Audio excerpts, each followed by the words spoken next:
પૂરી જિંદગી આપ મહેનત કરો છો કોના માટે? આપના માટે નહીં, આપના પરિવાર માટે. માટે જ હું આપને એક સવાલ કરવા માગું છું કે 60 વર્ષની ઉંમરે આપ જ્યારે રિટાયર થશો ત્યારે આવા રિટાયરમેન્ટના સમય માટે શું આપે એવું કોઈ નાણાકીય પ્લાનિંગ કર્યું છે ખરા?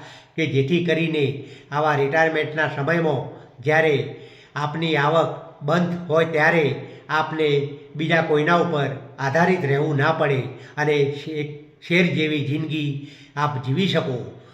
માટે આજ દિન સુધી આપે આવું કોઈ નાણાકીય પ્લાનિંગ નથી કરાવ્યું તો મારા મોબાઈલ નંબર પર જરૂરથી એકવાર ભૂલ્યા વિના સંપર્ક કરી રિટાયરમેન્ટ માટેનું પ્લાનિંગ જરૂરથી કરાવશો. કેમ કે ઘણીવાર એવું જોવામાં આવી રહ્યું છે કે ઘડપણના સમયમાં બાળકો માતા પિતાનું ધ્યાન રાખતા નથી.